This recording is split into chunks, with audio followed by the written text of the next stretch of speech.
Good morning, everyone. This is Judge Kaplan, and I'll start this morning's hearing on BlockFi Inc. et al.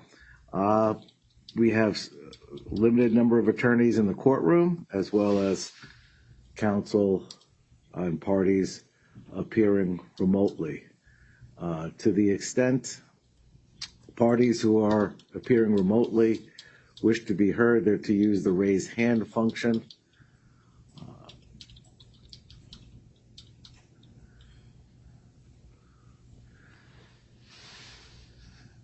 Let me turn to debtors counsel. Good morning.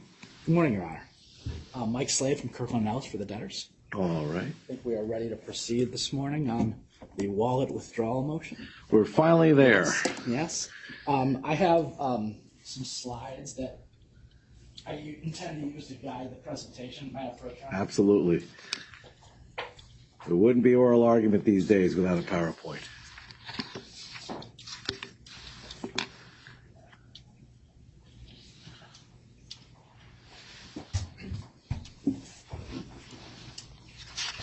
Mr. Jacobson, we have those up. Okay, they're also available on the Kroll BlockFi website for folks that are participating in the hearing over Zoom and would like to follow along. For the benefit of all, my intention is to hear from the debtor first, let them prosecute their motion, hear from those who are supporting the debtor, and then to the objectors. And then, of course, I'm sure there's always a reply. Yes, thank you, Your Honor. And Ms. Kowski, my opposing counsel, I just want to thank her. We were able to work out a set of agreed stipulated facts that are on the docket at docket number 842. Those facts, along with the declaration of the amended declaration of Amit Chila, which is on the docket at 822, plus the exhibits, those constitute the factual record for this particular hearing by agreement. And we have agreed there won't be any witness cross-examination at this hearing. We're ready to proceed to argument. Makes sense. Thank you.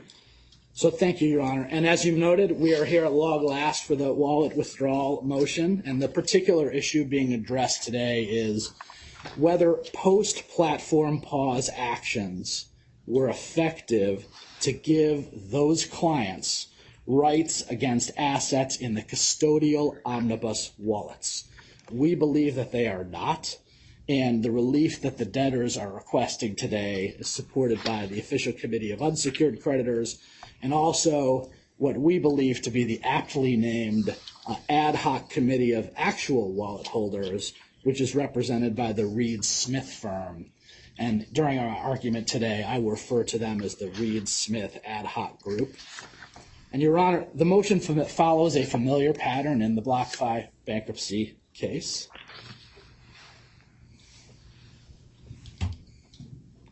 Trying to advance the slides. I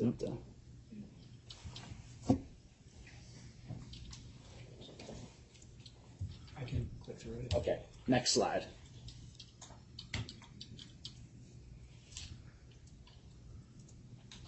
There we go.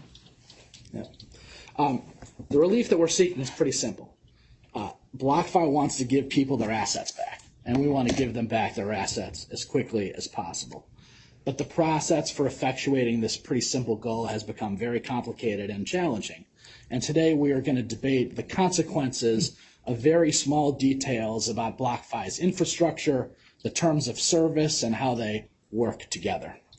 Next slide. BlockFi filed this motion because there are specific tokens that are worth about $297 million that are sitting in the custodial omnibus wallets at BitGo and Fireblocks. And those tokens were deposited or moved to the custodial omnibus wallets at the direction of specific clients for requests before the platform pause timestamp on November 10th at 8:15 p.m. Eastern Time. Under BlockFi's terms of service, BlockFi did not have the right to use or rehypothecate those assets because they were in those particular custodial omnibus wallets, and BlockFi did not do so. The tokens in those particular omnibus wallets are the property of the clients that directed them into those particular wallets before the platform pause. And we want those assets to go back to those clients because they are not property of the estate.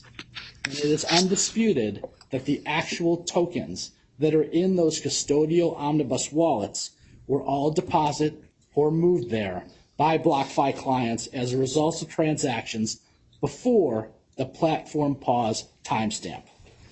My opposing counsel, which I'm going to call the Troutman ad hoc group, it is their position that they have an equal right to the coins that were moved to those custodial omnibus wallets at the direction of other clients before the platform pause. Their clients sought to remove assets from BlockFi's estate after the platform pause. If you could flip to slide 4. Between the platform pause timestamp, Your Honor, on November 10th at 8:15 p.m. and the petition date, about 48,000 clients clicked buttons on the BlockFi user interface, 48,000 clients, in an effort to transfer about $375 million of cryptocurrency from their BlockFi interest accounts, which I'll call the BIA accounts, into the custodial omnibus wallets. And the members of the Troutman ad hoc group are among the 48,000 clients that did that. It is not disputed that no cryptocurrency ever moved as a result of the buttons pushed after November 10th at 8:15 Eastern Time, period. Nothing moved. And even though the only tokens that are in the custodial omnibus wallets reflect other clients' activities, the Troutman ad hoc group thinks that they have rights to those assets too. And we respectfully disagree with their position. And to articulate why, I want to step back, way back, and talk specifically about the two products at issue. And Rob, if you could turn to slide 5. So BlockFi offered several different products, but the two that are at issue here, Your Honor, are the BlockFi wallet product and the BlockFi interest account. Cryptocurrency assets that are on the BlockFi platform have to be in one or the other. They cannot be in both. And just by the nature of the way the products work, it is not possible for assets to be moved from one of the accounts to the other at just the push of a button. Slide 6. BlockFi maintains the omnibus wallet accounts at BitGo and Fireblocks for the wallet product. And Your Honor, I think you can think of the BitGo and Fireblocks accounts. They're like safes that are held by BlockFi. BlockFi has the private keys, and BlockFi has the ability to access these particular coins through the BitGo or the Fireblocks software. And they're omnibus accounts by coin. So the Bitcoin that's placed in the BlockFi wallet product by customers, okay, is put into the omnibus wallet account. And the same with the Ethereum put into the BlockFi custodial wallet product by customers. Cryptocurrency that's housed in the BlockFi wallet product, it does not move outside the custodial omnibus wallets until and unless directed by the customer. And the terms of service are very explicit about this. The terms of service say that the title to the cryptocurrency in the BlockFi wallet shall at all times remain with you and shall not transfer to BlockFi, and that BlockFi shall not sell, transfer, load, hypothecate, or otherwise alienate cryptocurrency held in the BlockFi wallet unless specifically instructed. So let me just clarify. All cryptocurrency held by BlockFi that was deposited by customers went through BitGo. Initially, yes. And then placed in the various omnibus wallets. So it went into BitGo, and then if a customer said, "I want this to be in the interest-bearing accounts," right, then it was moved to the rehypothecatable wallets. If they did not, it stayed in the custodial wallets. Now there are two sets of those, Honor. One is at BitGo and one is at Fireblocks. But those are custodial wallets that the coins have to sit in those accounts. They do not go to the B account. They do not earn interest, and they cannot be used for BlockFi's revenue-generating activities. Okay. And that's actually the opposite of the coins that go into the BIA, or BlockFi interest accounts. And that's on slide 7. They are the opposite of the custodial accounts. The point of the BIA interest product is that by directing the deposit of cryptocurrency into the BIA account, you're giving title and control over the tokens to BlockFi for use in BlockFi's revenue-generating activities. And cryptocurrency that's placed into the BIA accounts earns interest, so of course BlockFi has to do something with those coins. Otherwise, it would have no way to generate the money to pay the interest. And the terms of service, again, are very explicit about this. They say that BlockFi has the right, if you direct your coins into the BIA product, without further notice to you to pledge, repledge, hypothecate, rehypothecate, sell, lend, otherwise transfer, with all attendant rights of ownership for any period of time, and without BlockFi retaining possession and control a like amount of cryptocurrency. Those are very clear in the BlockFi BIA terms of service. And my colleagues on the other side admit this in their reply brief, that when you direct assets into the BIA product, you are giving title to those assets away from yourself and to BlockFi. And you acknowledge in the BIA terms that with respect to assets used by BlockFi pursuant to the BIA terms, you will not be able to exercise rights of ownership. So, Your Honor, as BlockFi told everyone it was going to do, BlockFi did, in fact, rehypothecate and lend currency placed by customers into the BIA accounts over to third parties to earn yield. Now, BlockFi did keep a buffer on hand at any one time to try to have liquidity available to meet customer withdrawals. But the whole business model was to lend cryptocurrency that was deposited into the BIA accounts to third parties to earn yield. BlockFi was a crypto lending business, and it did exactly what it told customers it was going to do. Now, those loans, in large part, were freely callable, and they were callable far in advance of BlockFi's obligations to its clients. And the system that BlockFi had in place worked for years because BlockFi could call back loans to customers quicker than it would need to in order to satisfy withdrawal requests.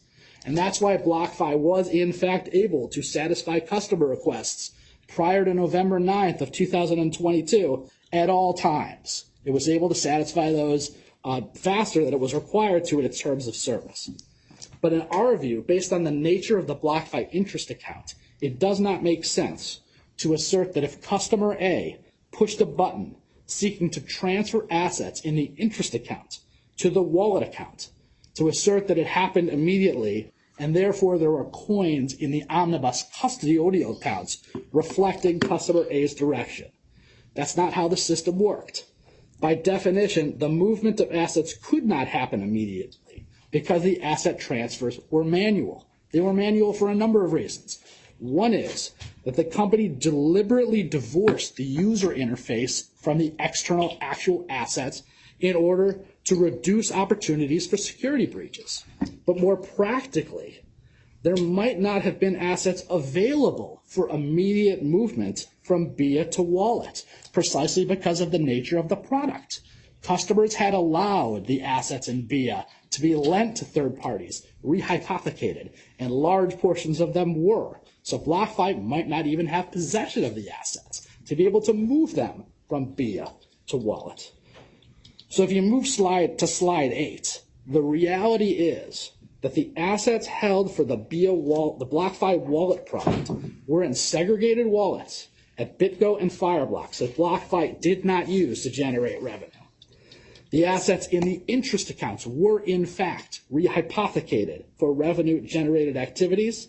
They were not commingled, and for one to be moved from one to the other, you actually have to move them from one to the other.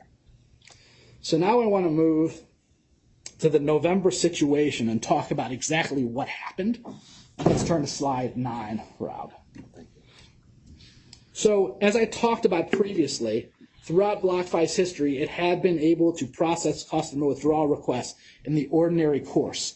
Just an example, in June, when Celsius shut its doors, BlockFi was able to process all customer withdrawal requests. And Voyager, when it shut down its doors in July of 2022, BlockFi kept right on trucking. As prices reduced and the crypto market struggled a little bit, between June and November of 2022. Some clients decided that crypto was too risky. They wanted to pull their assets out of BlockFi, and it processed billions of dollars in customer withdrawals. But that said, as the market had shown in the summer, the cryptocurrency market is very sensitive to market feedback. A single news article can have a huge impact on customer behavior. Tweets can kill or spike value at any moment. You can go to the next slide, Rob. Crypto Twitter, Your Honor, is nonstop, as I know you have experienced. I'm sure people are listening right now. And what I'm saying, for some reason I probably can't figure out, is probably moving the price of some cryptocurrency. But what happened in November of 2022 is pretty straightforward. Negative news caused a run on the bank at FTX. That's what happened. Now, if the FTX's disclosures to the world had been accurate, if it had been a real company and maintained assets one-to-one, that wouldn't have mattered, because customers would have been able to withdraw their cryptocurrency as FTX had represented they would have been able to. Unfortunately, it was a massive fraud, and it failed, and BlockFi was collateral damage, and all of this played out over a week in November of 2022.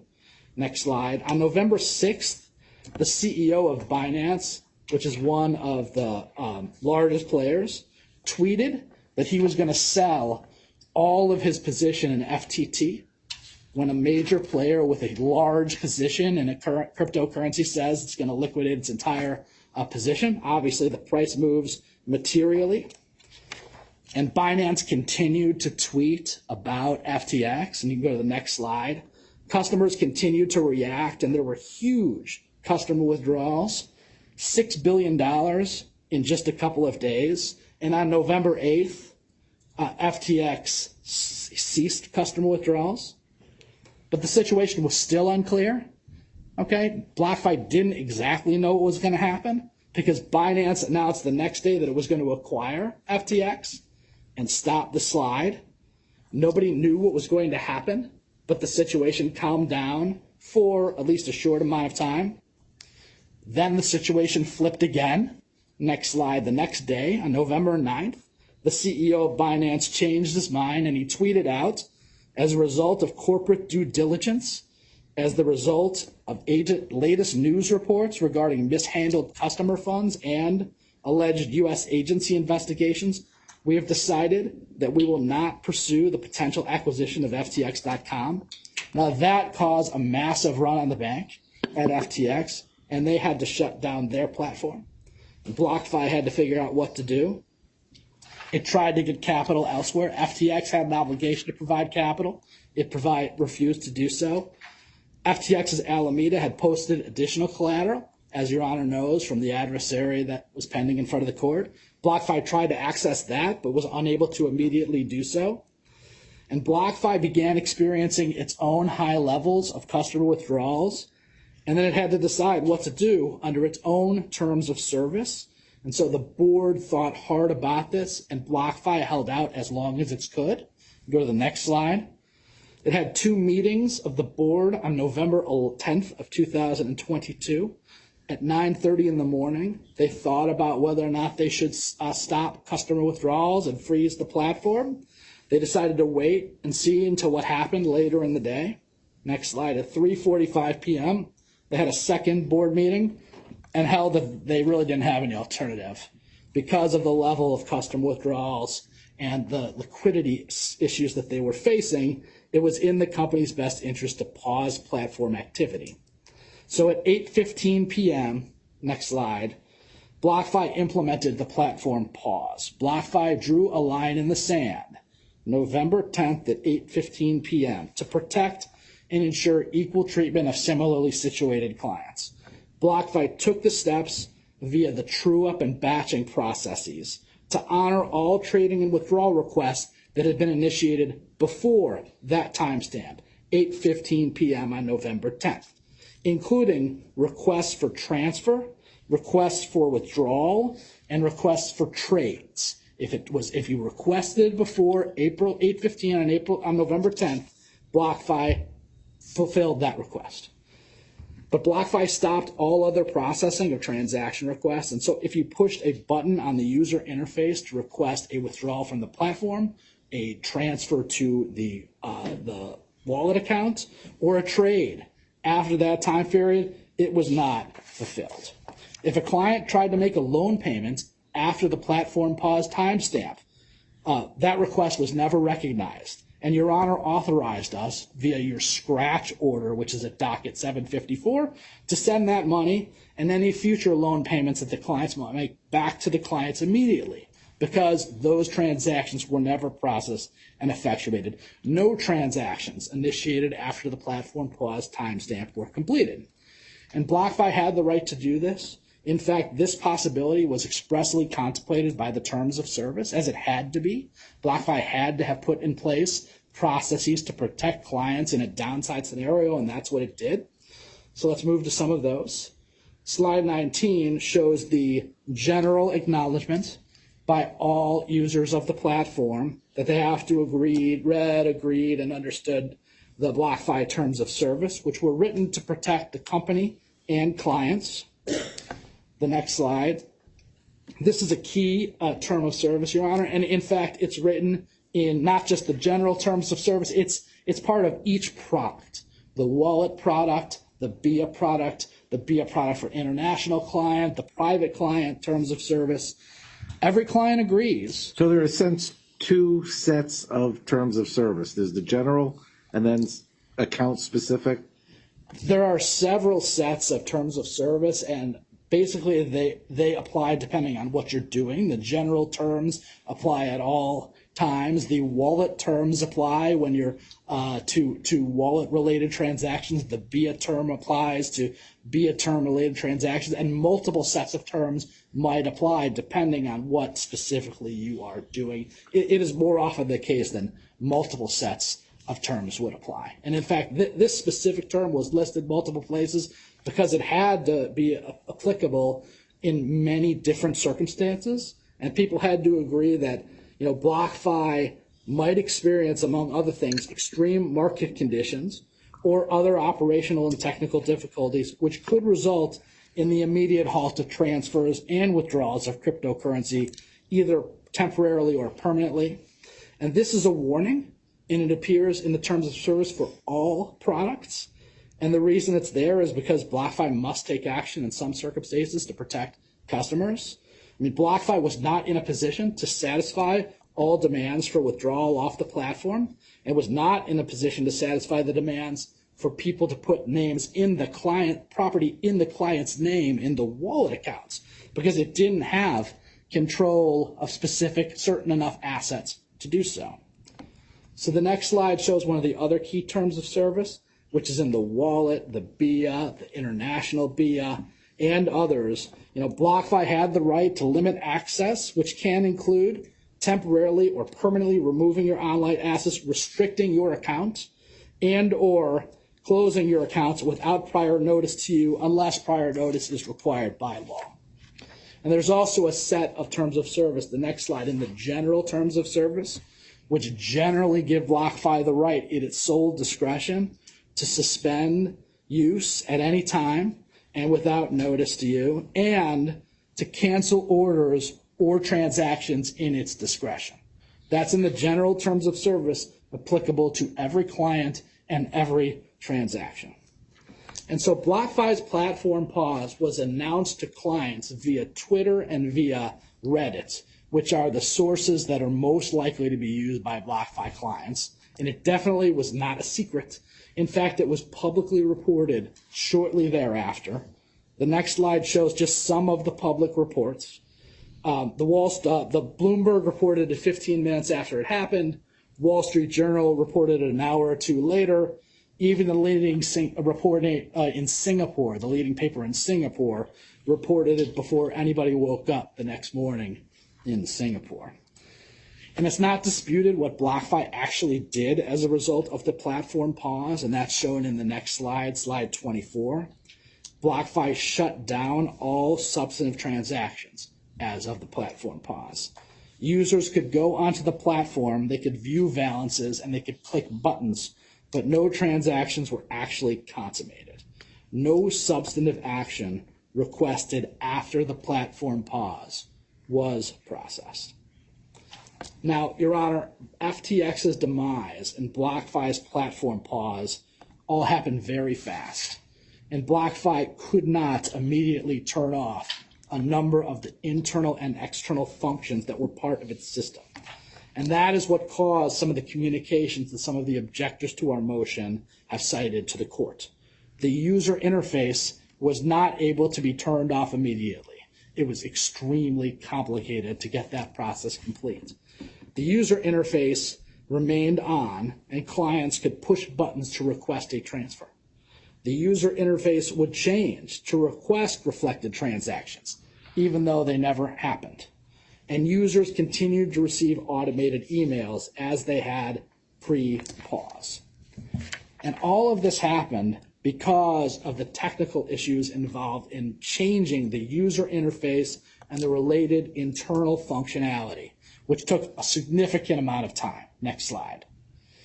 So BlockFi, right after November 10th at 8:15, started working on disabling the functionality of the platform. And nobody knew right at the beginning how hard it would be or how long it would take. Along the way, BlockFi did take actions to try to tell people that platform activity was paused. And so let's go to the next slide and start with this timeline. So November 10th at 8:15 p.m. is when BlockFi implemented the platform pause and communicated that to the world, on the places most likely to be seen by BlockFi clients. Next slide. The BlockFi engineers immediately started working on the problem. In years of operations, no one had tried to disable functionality. The system had worked well for years. And at first, they didn't know what would be required or how long it would take. Within about 10 hours, they knew it was going to be more complicated than they feared. So click next slide, Rob. The engineering team, what they did was they posted what's called an in-app message. Your Honor might have seen these sort of messages on your phone, right? You open up an app and it's the first thing that pops up. And these are warnings. Starting at 12:14 on November 11th, any user who accessed BlockFi had to click on this pop-up message before they clicked on anything else on the platform. This is the first thing that popped up. And I want to focus on this message a bit. Next slide. It's a dismissible message, so that it was reasonably straightforward to add it to the app. And it's the first thing that anybody saw. And it explicitly said that given the FTX situation, BlockFi was not able to operate business as usual and was limiting platform activity immediately as permitted by its terms. BlockFi did not know how long the pause would last. And after this time, next slide, to access your BlockFi account at any time after this was posted, you had to click a button that said, got it. Okay, got it. Affirmatively dismissing the message that platform activity was suspended. And even after this was posted, as I mentioned earlier, tens of thousands of BlockFi clients still clicked got it and then went and hit transfer and tried to do transactions on their phone. Let me just stop you there, if I may. The notice, and this is referenced in the pleadings, references we are limiting platform activity, including pausing client withdrawals. It doesn't reference transfers. Those are separate activities that require, and you may be going into it, separate functions on the customer interface. So if you're moving from the interest account to the custodial account, okay, the funds have to be withdrawn from the interest account and then transferred to the custodial account. So a withdrawal could include a transfer could include a withdrawal. It depends specifically on what you are trying to do. So a number of the clients, actually the overwhelming majority of the people that are at issue here, they didn't just say, I want to withdraw from the BIA account and move it to the custodial account. They said, I wanted to withdraw altogether. And to do that, it requires the activities to go from the BIA account through the wallet to the client's external wallet. So BlockFi's position is you cannot initiate a transfer without actually including a withdrawal. That's right. That's what happens. It physically moves from the BIA account to somewhere. And you can either transfer it to the interest account, or you can withdraw altogether from the platform. Okay, the vast majority of people, I think we have the numbers somewhere, we're trying to get off the platform entirely, which required going through the custodial interest accounts. So where are we? Okay, next slide. A few minutes later, after this, BlockFi posted a message on its website, and it finalized the ability to send an email to the 650,000 plus clients that were potentially affected. And it sent the same message out to email to every client, whether they're clients that have assets in wallet, clients that have assets in the BIA account, or both. Now, disabling the user functionality was a challenge, and BlockFi was still seeing clients click through the dismissible message and click more buttons trying to withdraw assets off the platform. This was and the disabling the functionality was taking longer than expected. So then on November 15th, BlockFi added another message to iPhones and iOS phones notifying people that transfer was paused. This went up again after you click through the dismissible message. And then on November 17th, it did the same thing for the Android phones, because it was taking longer than BlockFi expected it to take. On November 18th, BlockFi was finally able to disable the user functionality, and users were no longer able to click on the transfer button. But again, in the interim, between the platform pause timestamp and November 18th, 48,000 clients had clicked buttons saying transfer, next slide, and they had received automated emails saying transfers valued at $375 million had been completed where they had not been. And that's why we're here. The people that made those transfers after the platform pause are saying that they should be treated the same as the clients who physically had cryptocurrency in the custodial accounts as of the platform pause. And so now I want to go into a little more detail about the way the business worked before and after the pause, because that shows why these transactions did not happen. I'm going to try to walk the court and people watching this hearing through this in a few slides. The back end of BlockFi's system is very complex. So go to slide 36. So the direct transactions between BlockFi and clients come through the wallet custodial omnibus wallets. Okay, those are the ones on the left-hand side of the slide. Deposits come into those. When clients choose to move assets into the rehypothecatable wallets to earn interest, cryptocurrency is in fact moved from the custodial wallet to the rehypothecatable wallets. And BlockFi then sends that cryptocurrency to borrowers, as indicated at the right-hand side of this slide. And again, this is the core of the business. We were a cryptocurrency lender, and we told the world and all of our clients that the business was to earn yield on loans to third parties. That was the business. Next slide. So when customers clicked transfer on their user interface before the platform pause, because they wanted to move assets out of the BIA rehypothecatable wallets, either to withdraw from BlockFi altogether, or to trade them, or to just move the coins to the custodial wallets, nothing immediately happened to any actual assets, nothing. And actually, it was impossible for anything to happen physically until and unless BlockFi employees actually moved assets. And actually, it's not technically feasible to do that anyway, given the constraints and capacity of the blockchain itself. It can't be that you push a button and the assets immediately move. That's not how it works. Next slide. What happened automatically when clients hit the buttons was that the user interface changed. If you had 5 Bitcoin in your BIA account and you hit transfer 2 of them to the external wallet, the user interface would immediately reflect 3 Bitcoin in the BIA account and 2 Bitcoin to an external wallet. And you as the client would get an automated email saying that the transaction had been completed, but it had not been. It was not until after the BlockFi batching and or true-up processes were complete that the client transfer requests are or actually could be actually effectuated.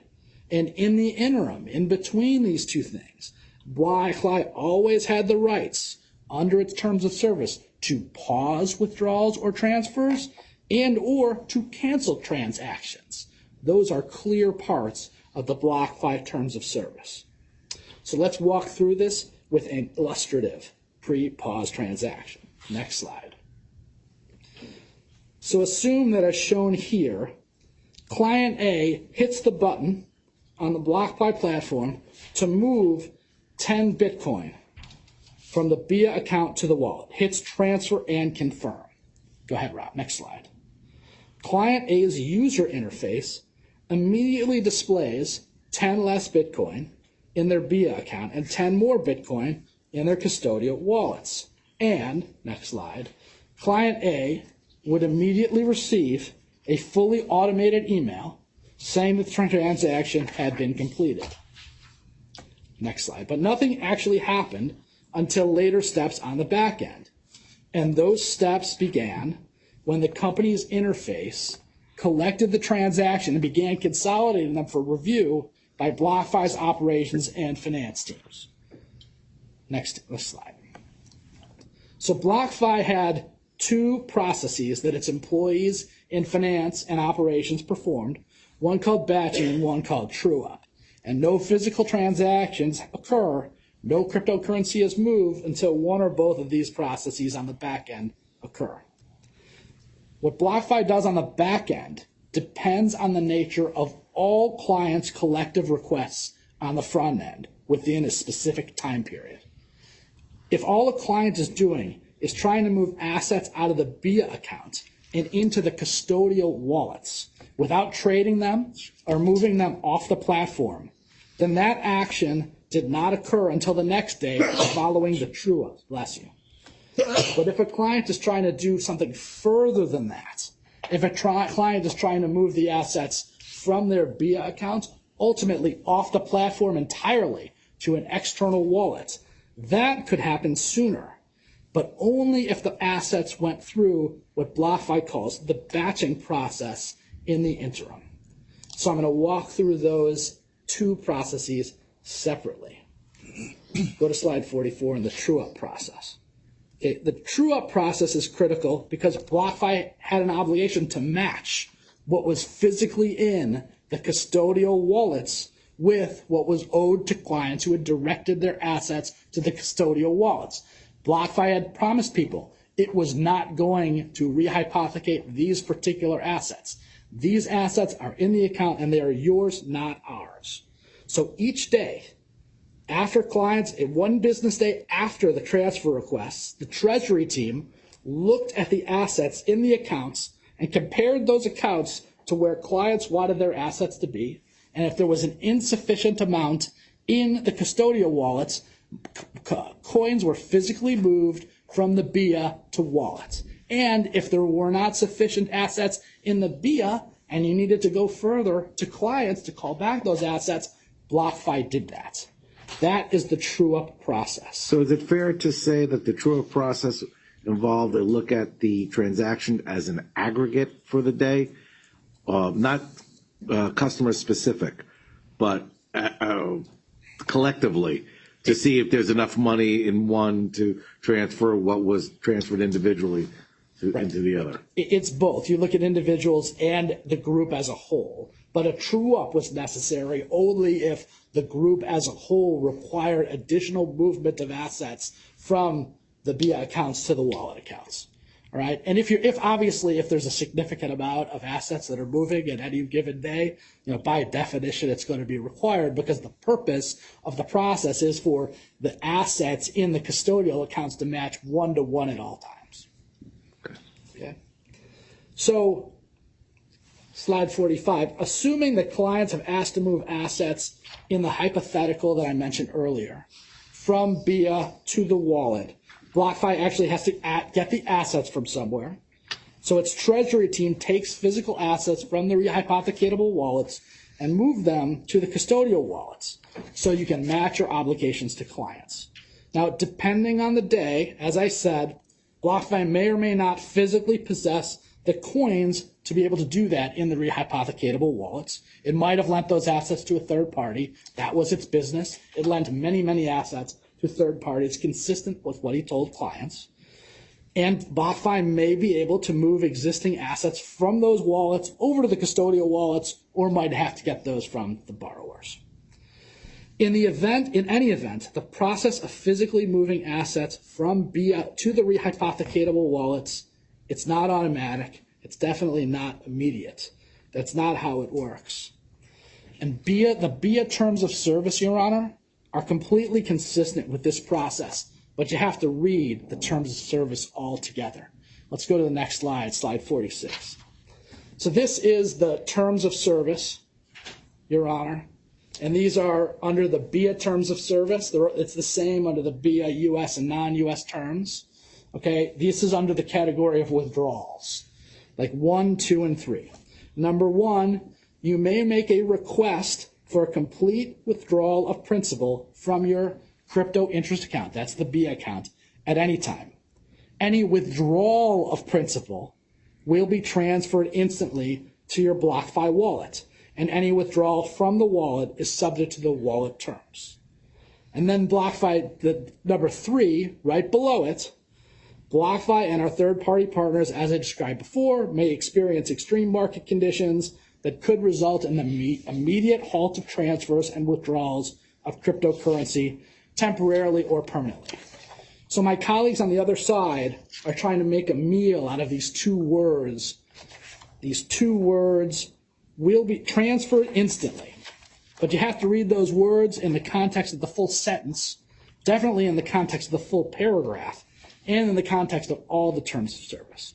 The first sentence says that you can make a request for a complete or partial withdrawal of principal from your BIA account at any time. And the second says that the actual withdrawal of principal, once that withdrawal happens, will be transferred to your wallet immediately. And then further wallet transfers out of the system are subject to the wallet terms. But the actual withdrawal of principal from BIA does not occur immediately, and it could not. And that's because of what I described before about how BlockFi's business actually works. BlockFi has to go physically to get principal assets from the BIA and move them to wallet, and that does not happen instantly, ever. And so the argument that's being advanced to the other side takes these two words transferred instantly out of context, and it ignores the rest of the sentence. And it definitely ignores number 3, BIA term C3, which couldn't be any clearer in identifying the situation that BlockFi found itself in on November 10th at 8:15 p.m. There were extreme market conditions, that's indisputable, and BlockFi decided to immediately halt all withdrawals and all transfers of cryptocurrency. And so our view is that my friend's argument on the other side is inconsistent not only with the way BlockFi's business worked, but also with the terms of service.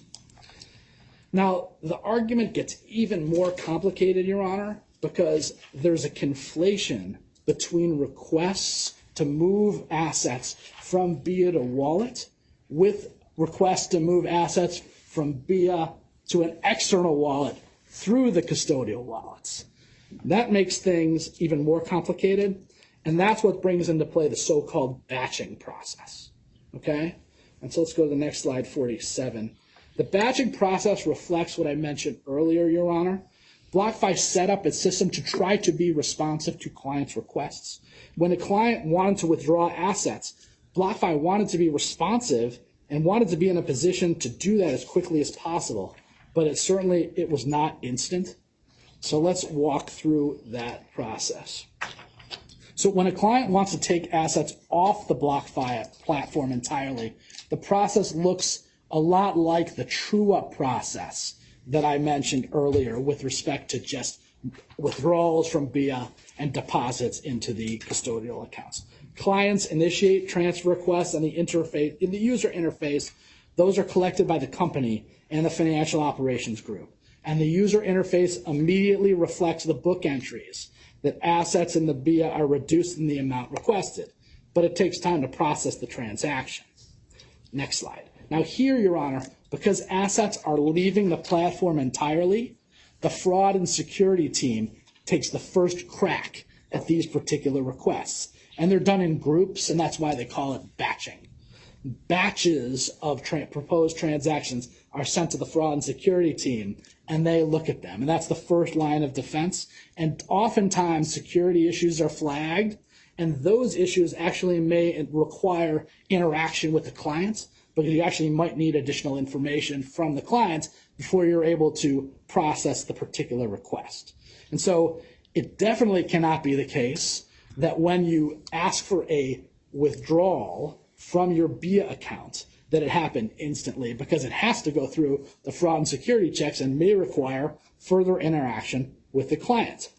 But depending on the nature of the individual batch, what is requested specifically and what is overall requested, the process can go slow, but it can go fast. Twice a day, the finance team would review the batches and it would try to process the fraud checks, which depended both on who was trying to withdraw and what they were trying to get. It might be different if you were asking for a withdrawal of cryptocurrency or if you were asking for a withdrawal of cash through a wire or through an ACH. The debtor systems had in place an 18-hour fraud check for any crypto withdrawal. It was actually quicker if you wanted to get a cash withdrawal because of the back-end systems. So what happened was that valid requests were sent to the BitGo account. That was the smaller account that directly interacted with the clients. Those were where the crypto asset requests were sent once they were validated. And the cash requests were sent to Silvergate for wires or ACH. If Silvergate had enough cash, the cash would go out the door. If it did not, it had to get the cash, either by liquidating the crypto or getting cash somewhere else.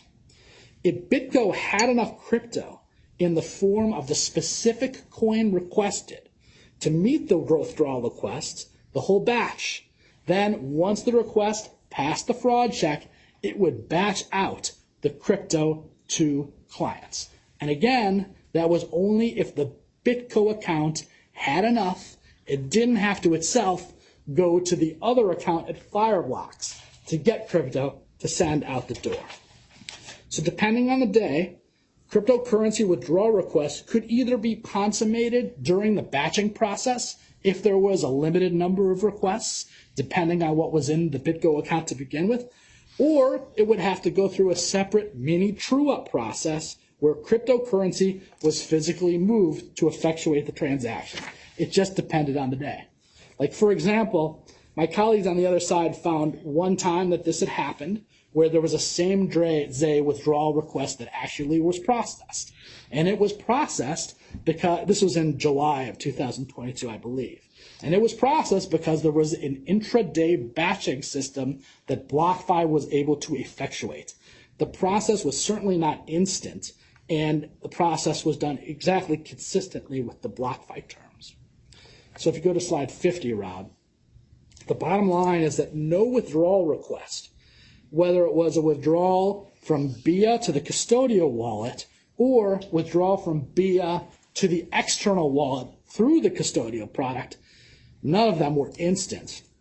Every single one of them had to go through BlockFi's back-end systems.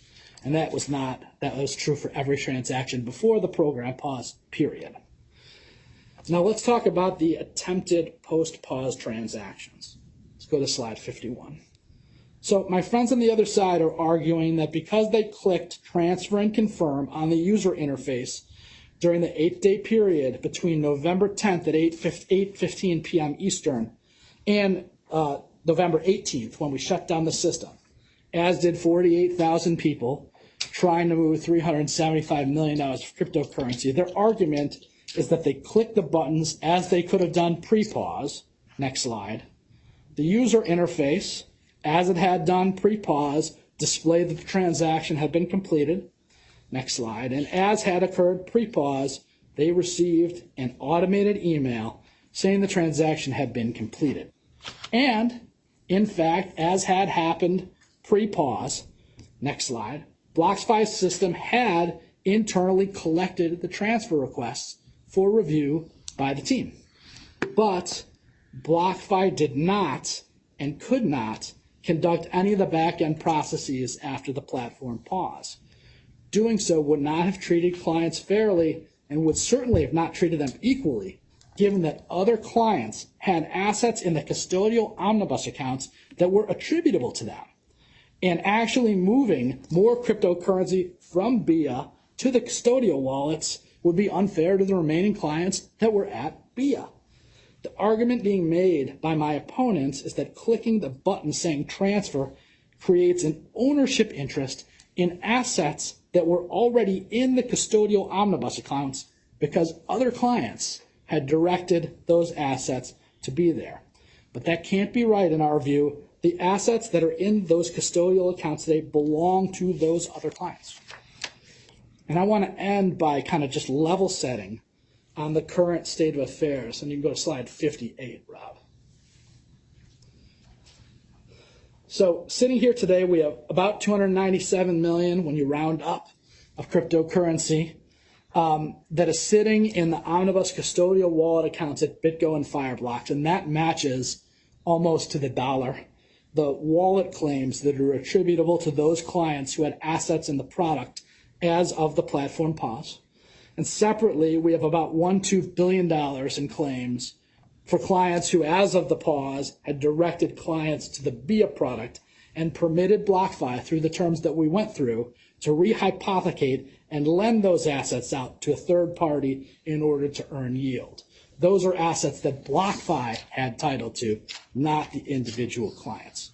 Now, when we read the initial objection, we actually weren't clear, and we thought that what they were asking was for assets to actually be physically moved from the rehypothecatable wallets over to the custodial wallets to address the post-pause requests.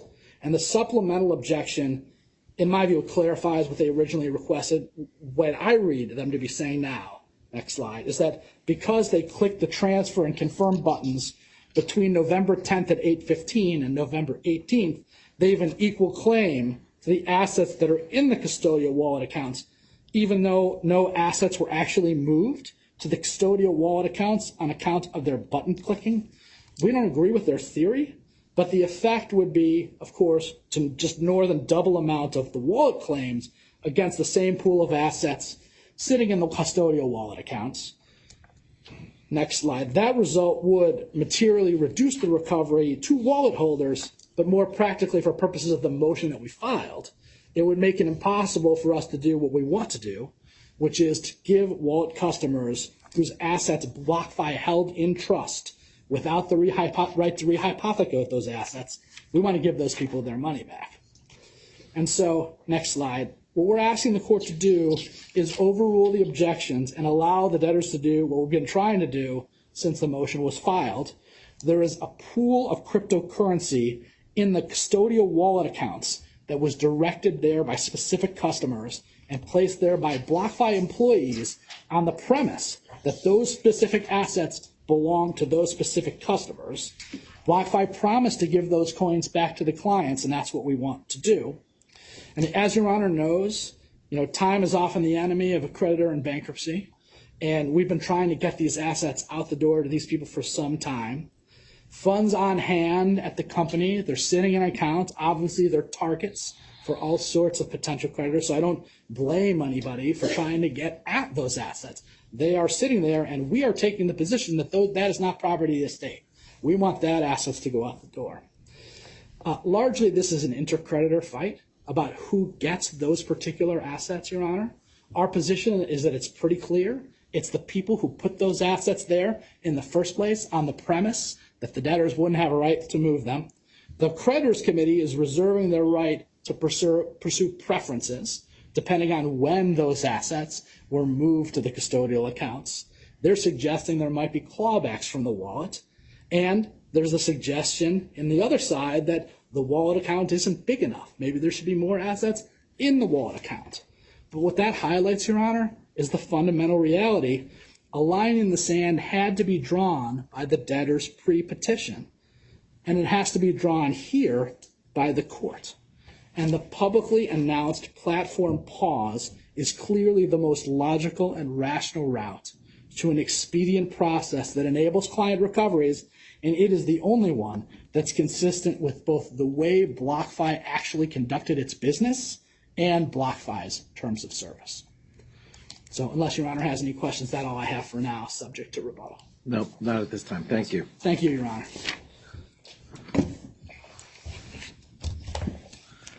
Hear from the committee?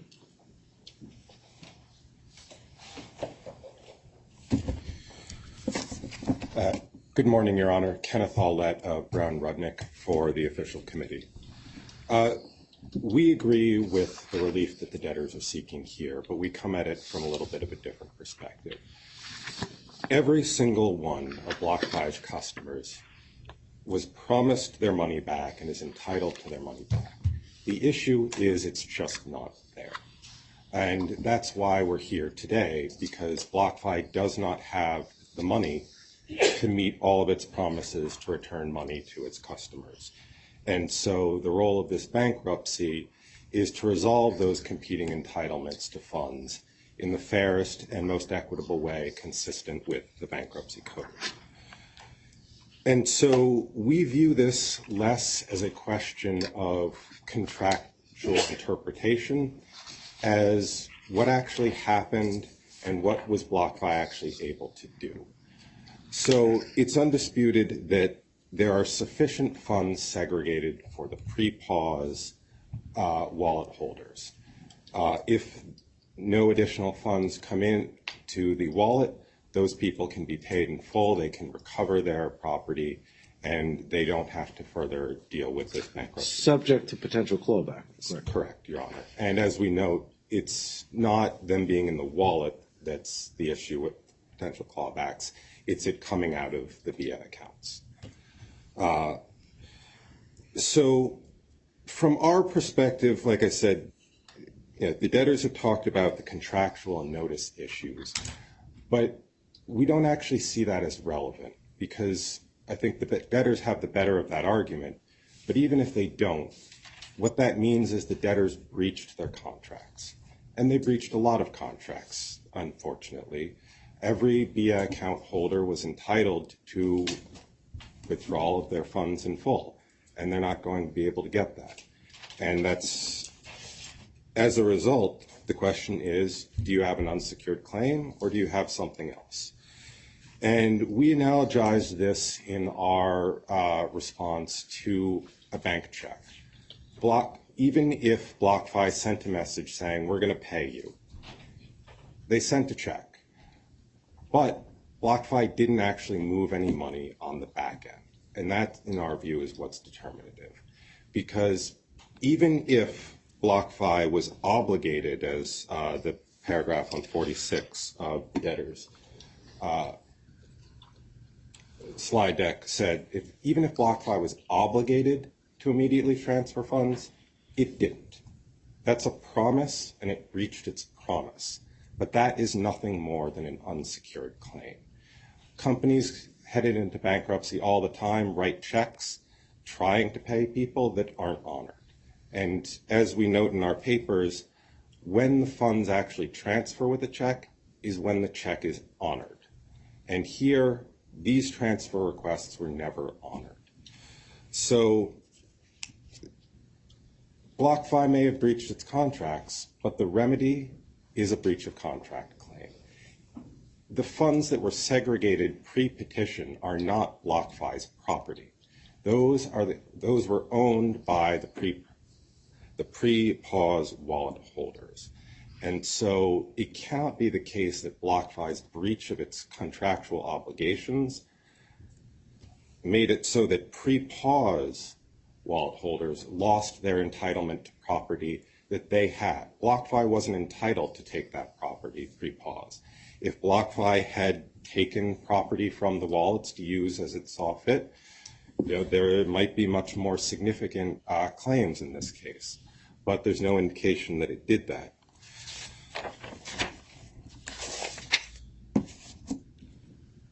And we don't challenge anybody's for trying to get their money back. Like we said, everybody was owed their money back. At the time of the pause, the automatic stay had not come into effect, and everybody was entitled to do their best to try and get paid. And we don't challenge anybody for doing that. Tens of thousands of people did. Mr. Slade noted some aspects of what was happening, but the story with FTX and Alameda Research began even earlier on November 2nd, when, as the debtors noted in their first day declarations, certain balance sheets leaked of Alameda Research, which was the debtor's counterparty there. Ultimately today, we're here because BlockFi just doesn't have the money that it needs to have to be able to pay everybody in full. It made a number of contractual promises, and every day in a bankruptcy court, contractual promises are not honored. It's why you're in bankruptcy. It's not that anybody wasn't owed their money. The money just isn't there today. And so as of the pause date, BlockFi did announce it was halting withdrawals.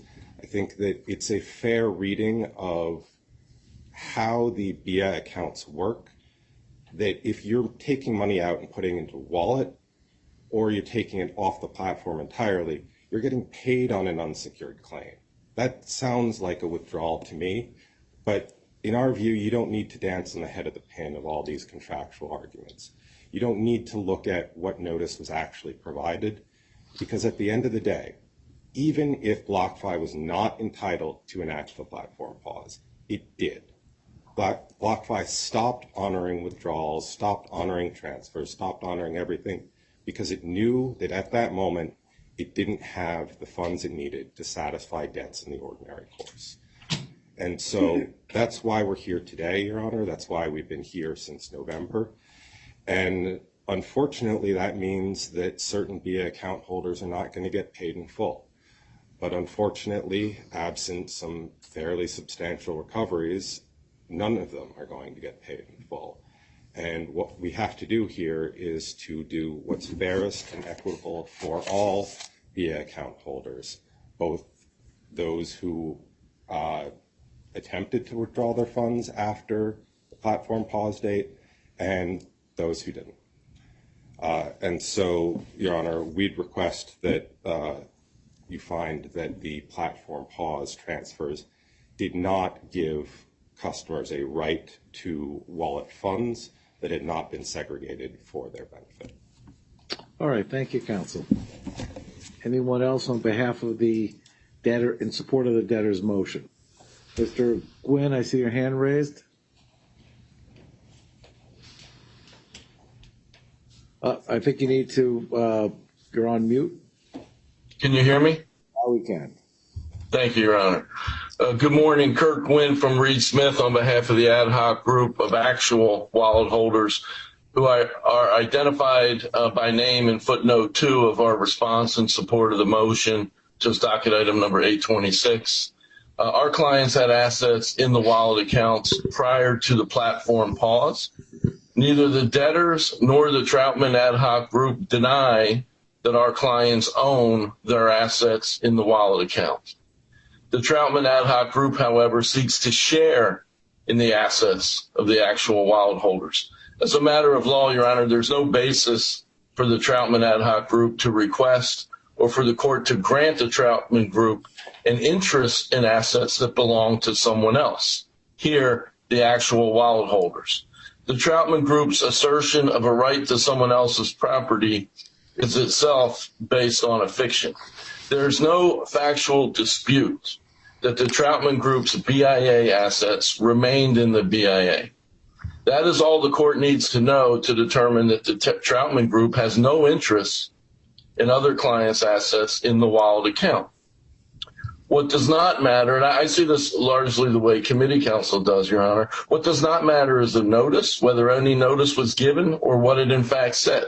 What also does not matter here are the terms of conditions with respect to the Troutman group or the terms of service. Why are those, the notice and the terms and conditions of service, irrelevant as applicable to the Troutman group? Because at bottom, at the end of the day, none of their assets were transferred to the wallet accounts.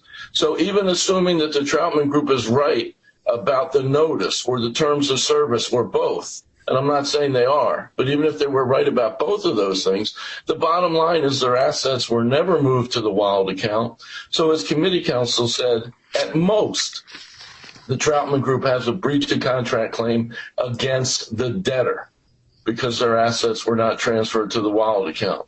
But what the Troutman Group does not have is the right to share in the assets of clients that were transferred to the Wild account and are indisputably property of clients like the ad hoc group of actual Wild holders.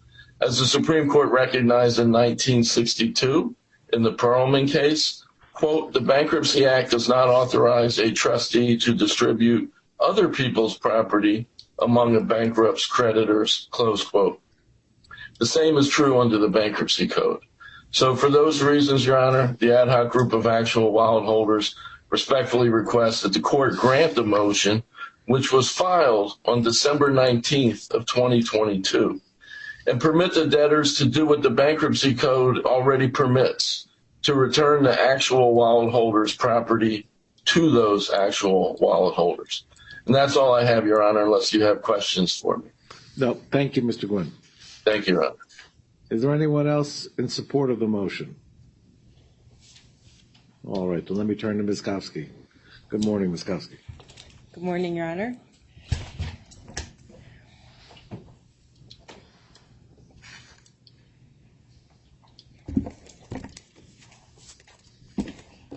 Sorry, I've got a lot of paper here.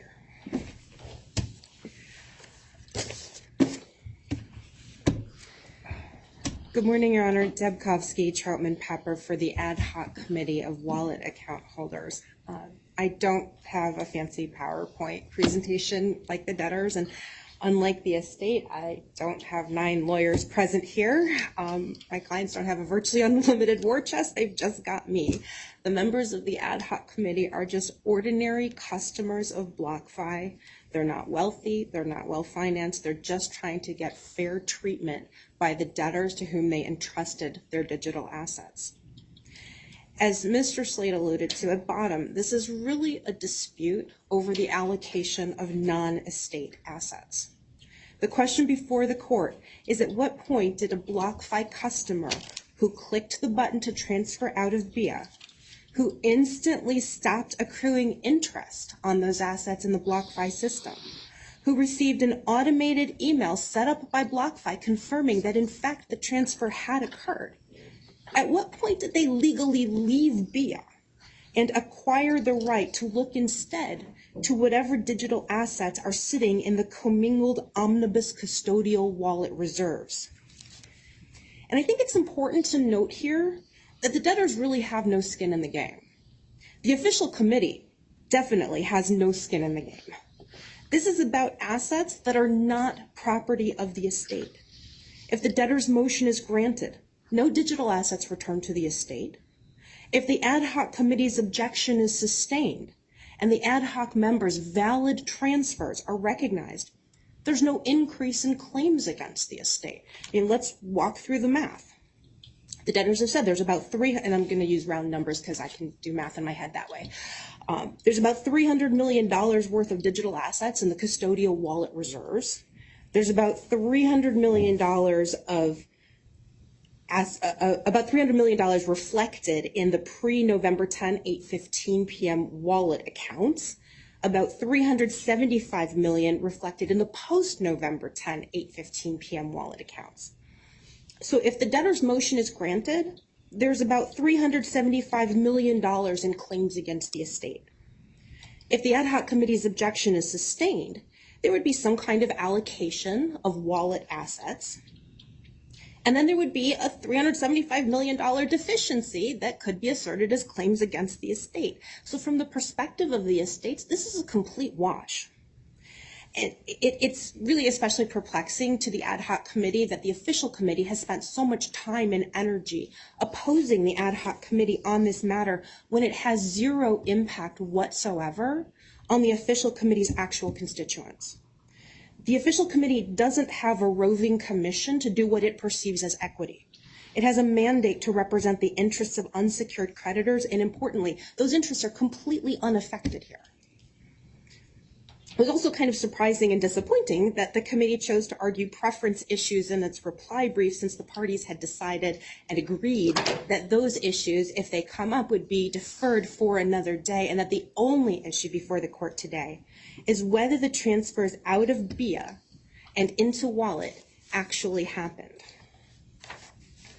And with respect to that issue, as Mr. Slade indicated, there's really no dispute as to the key facts. The transfer button remained live in the user interface well after November 10th at 8:15 p.m. The debtors did not shut it down. BlockFi did not pause those transfers in the user interface, did not pause the cessation of interest, did not pause all of the things that the customer could do and all of the immediate impacts that those actions had. All that BlockFi did was make the back-end decision to stop truing up the wallet reserves. So when the customer clicked transfer, their BIA account balance was immediately debited and their wallet account balance was immediately credited. Interest immediately stopped accruing in the debtor's storm system, which is described in Mr. Chila's declaration. An automated email confirming the transfer was sent by the debtor's system. And then the debtors failed to add any digital assets to the wallet reserves on account of those actions. But here's the important part. When a customer transferred out of the BIA program and into the wallet program, his right to tap the existing assets in the custodial wallet reserves wasn't dependent on the debtors first putting more assets into the reserves on account of that transfer. And that is crystal clear from all of the facts that Mr. Slade just ran us through. And first of all, the debtors chose to design their system so that all that a customer had to do to exit BIA and stop earning interest was click the transfer button. They didn't have to design it that way. They could have built in a delay. They could have tied the cessation of interest, the consideration for the grant of title to those digital assets, to some other event. The debtors could have had the automated email say transfer pending. They didn't do those things. They chose to make it instantaneous.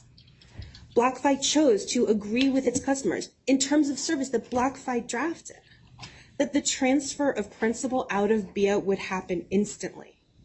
In fact, customers' ability to make those transfers out of BIA instantly was part of what the official committee described in one of its briefs as BlockFi's best-in-class customer protections.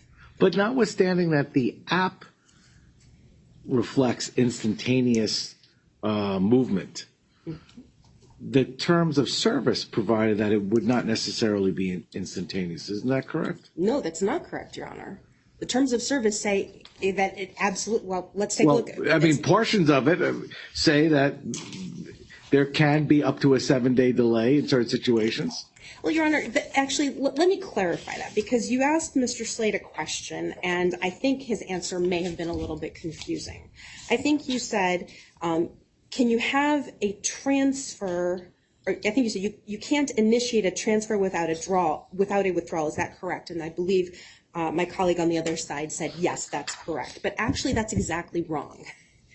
If you look at paragraph 50 of the stipulated facts that were filed on the docket, it says that following the launch of BlockFi's wallet product, customers could no longer withdraw eligible digital assets directly from BIA to an external wallet.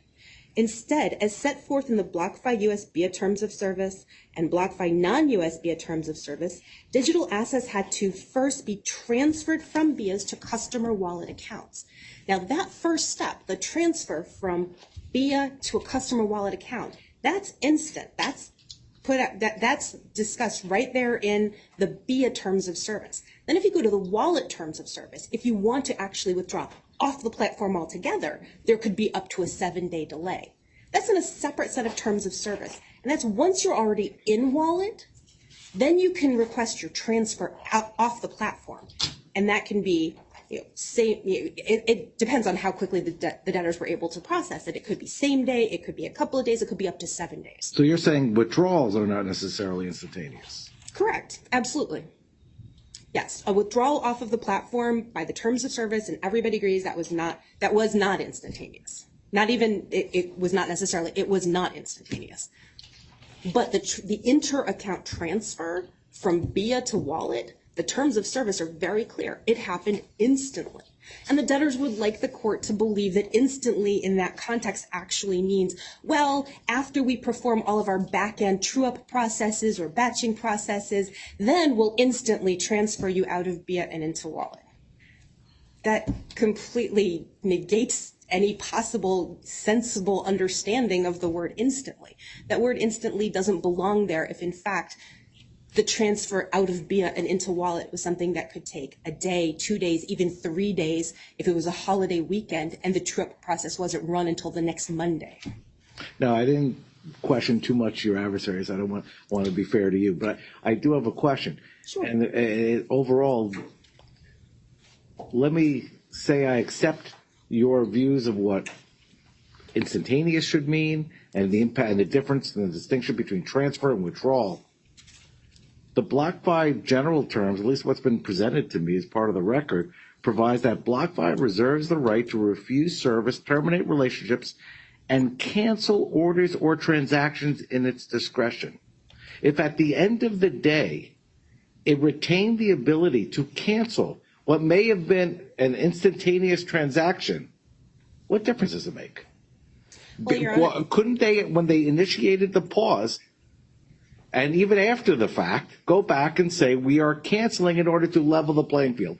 It may give rise to claims. Maybe they're doing so improperly, which would create a general unsecured claim. It's a breach of contract if they cancel without a basis, but they reserve the right to cancel. So how does that comport with what you're saying as far as your entitlement? well, Your Honor, first of all, they didn't cancel the transfers. That didn't happen. All they did was fail to put enough assets into the reserves to cover everybody's transfers in full. That's not a cancellation of the transfer. It is a breach of contract, but it's not a cancellation of the transfer. It just means that people are going to have to take a haircut. Well, they're saying they're not honoring any activity that took place post pause. So if we accept that the customer's initiation through the app was a transaction and their refusal to honor it in light of their pause, that's not a cancel? That's not a cancellation? Well, Your Honor, it's hard to see how it is because they didn't reverse. I mean, they came to this court to ask to be able to cancel those transfers, to ask to be able to reverse them. Clearly, they haven't done it yet. If my clients go into their apps and they pull up what assets do I have, it shows right there in the wallet account that they have their assets in the wallet program. So is my granting approval, authorization, the last step necessary for them to cancel, consistent with the terms of the general terms of agreement? I don't actually know whether it is or not, but clearly the debtors felt that they needed the court's permission to do it since they asked for it. And in addition, although this wasn't briefed or argued, I would suggest that the debtors should not be able, as a contractual matter, to exercise their discretion in an entirely arbitrary and inequitable way, which would be the case if they decided to choose winners and losers between similarly situated customers. That the customer who transferred, who all they did was click the button to say transfer at 8:14 p.m., to make that customer the winner who gets 100% recovery out of the wallet reserves, and the person who transferred 2 minutes later at 8:16 p.m. gets nothing. But there are going to be winners and losers, unfortunately, when there's not enough funds. Your Honor, there are going to be winners and losers because there are not enough funds, because the debtors do not have enough assets to pay everyone in full. But that doesn't mean treating similarly situated customers differently.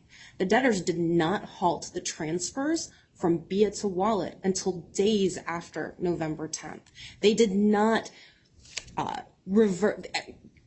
they didn't change anything about the system. They deliberately set up their system so that the architecture essentially push people out of BIA the minute they click transfer. The whole consideration, and this was discussed a lot in the Celsius case, the consideration for customers' grant of right and title to their digital assets to BlockFi, the whole thing that gave BlockFi the right to rehypothecate was the earning of rewards, the earning of interest. And BlockFi designed its system so you hit transfer, interest ceases immediately. You are now no longer in that interest earning relationship. So I sort of think about it like sitting in a swivel chair, okay? So if you're swiveled this way and you're looking at BIA, your account's pointing at BIA, you've got risk, you've granted title to BlockFi, and in return you're getting interest, you're getting rewards. You click transfer, immediately you swivel this way. You no longer get interest, you no longer get those benefits, but instead you have the right to tap the assets over here that are in the reserve. But what if you swivel and you're transferring more than you have, and the app is letting you do so?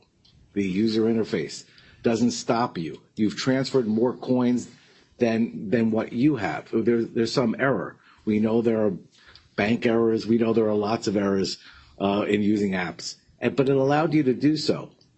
Your position on behalf of the ad hoc committee is that, wait, it's still a valid transfer.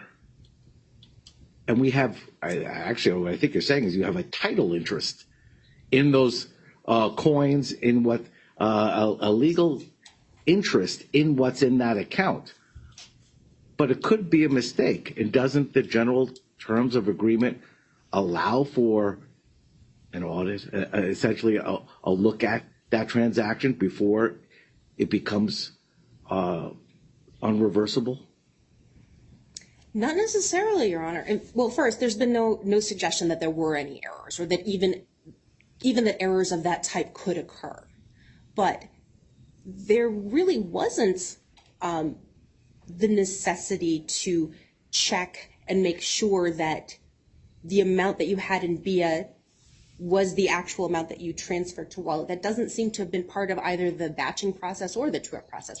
There were fraud checks. But it goes to whether the transaction itself could ever be reversible, cancelable, or terminable by BlockFi.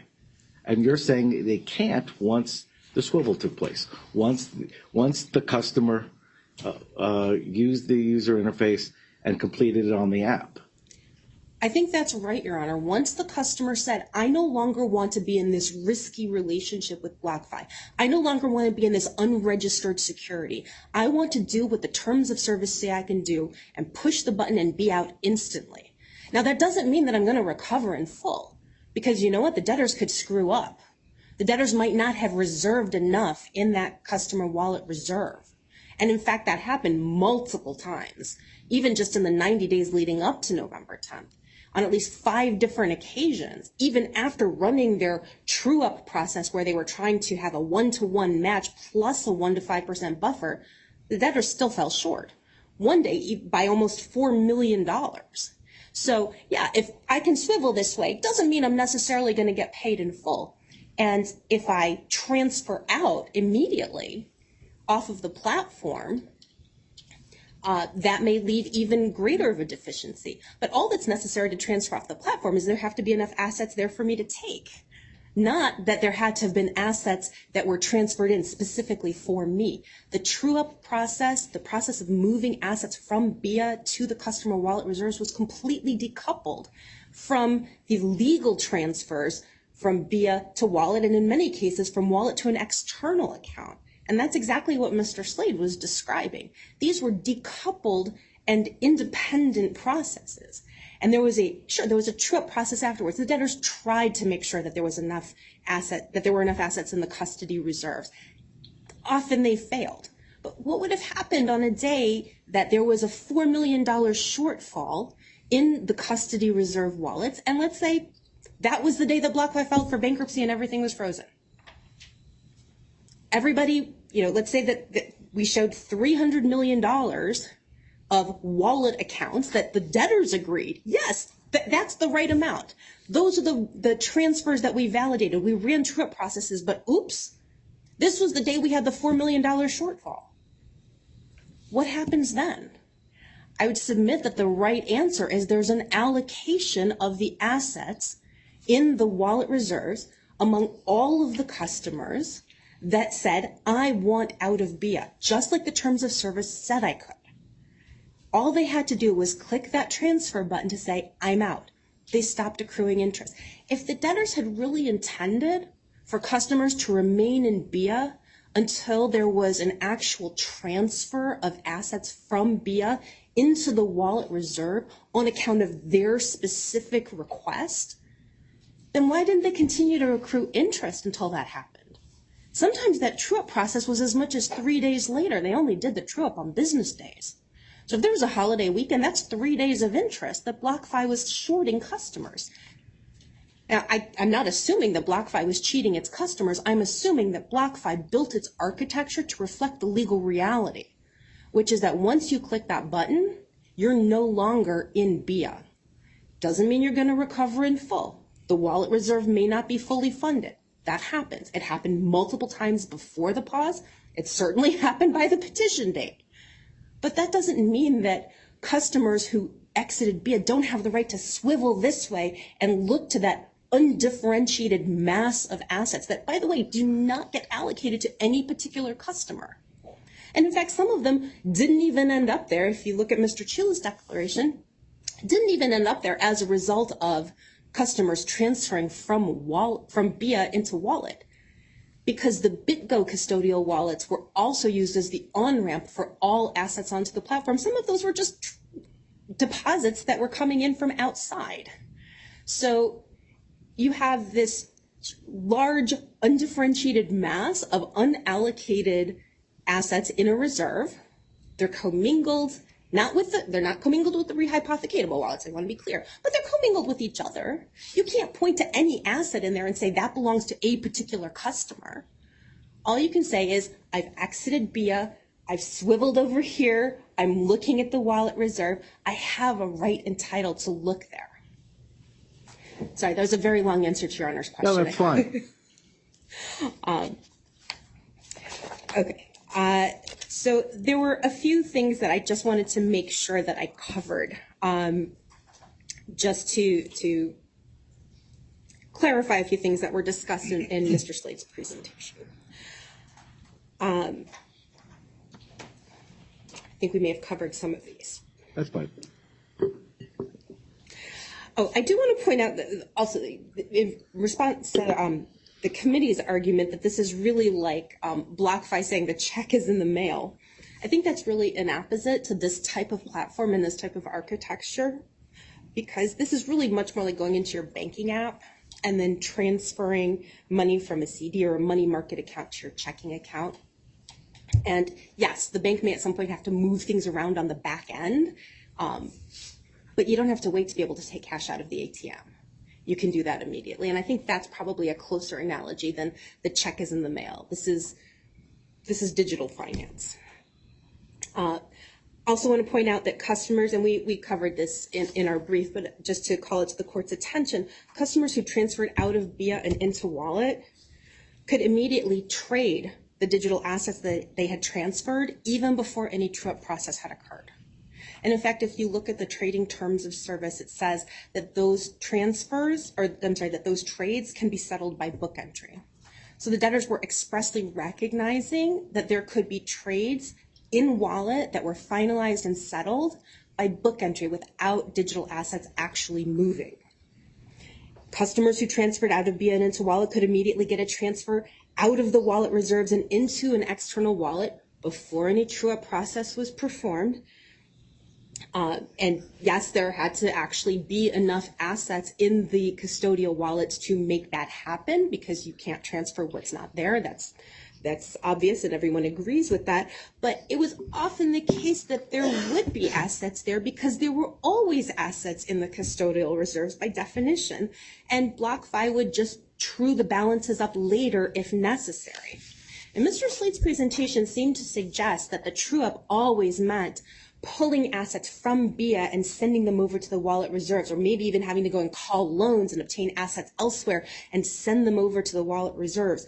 But if you look at Mr. Chila's declaration and the stipulated facts, in fact, sometimes the reserves were overfunded. And so assets got released back to the rehypothecatable wallets. So it kind of seems like the debtor's position is almost that, well, if there happen to be enough assets in the wallet reserve to cover a customer, then okay, fine, the transfer out of BIA is valid. But if there doesn't happen to be enough there, then you have to wait until the next true-up process runs, perhaps. It's not entirely clear, but it definitely doesn't make a lot of sense.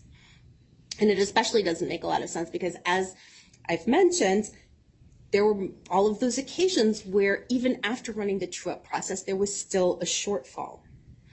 And having a shortfall doesn't mean, oh, some of those customers didn't really exit BIA. It doesn't mean that some of them that exited BIA now somehow revert back to BIA. It just means there's a deficiency. It's kind of like being temporarily undersecured. And if everybody had tried to withdraw on the same day, there would have had to be some kind of a solution, probably an across-the-board haircut like the one that was imposed in Celsius until the recent settlement. And it was discussed in our papers. And finally, a lot has been said about fairness and equity in support of the debtor's position, and I think we do need to address that. The ad hoc committee respectfully submits that it is not fair for the debtors to be able to ignore the plain language of the terms of service that say that exiting BIA happens instantly. It is not fair for the debtors now to try to pick winners and losers among their similarly situated customers, especially with respect to assets that everybody agrees aren't even property of the estates. It is not fair for the customer who clicked transfer at 8:14 p.m. to recover 100% out of the wallet reserves, and the customer who clicked transfer at 8:16 p.m. to get nothing. If the debtors messed up and didn't fully reserve for every customer who transferred out of BIA, well, it's not the first time that it happened, but it's also not it's really just one of a long list of bad things that the debtors have done to their customers. But the answer is not to give everything to one customer and nothing to another. That would be the opposite of fair and equitable. And if Your Honor has any further questions, I'm happy to try to answer them. Nope, I appreciate your time. Thank you, counsel.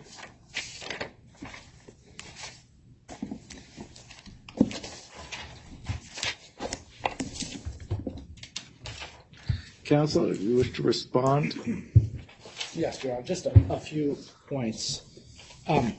First, I just want to commend Ms. Kosky. She's doing an excellent job advocating for her clients, and she does not need an army. She's a one-woman army, and I think she did an excellent job presenting her client's position. And just so we're clear, at the end of the day, the debtor's hope is that we can pay everybody 100 cents on the dollar. We have to pursue all this litigation against FTX and Alameda, who defrauded the debtors, in order to see whether there's going to be enough assets to pay everybody in full. But as we're sitting here today, there are not.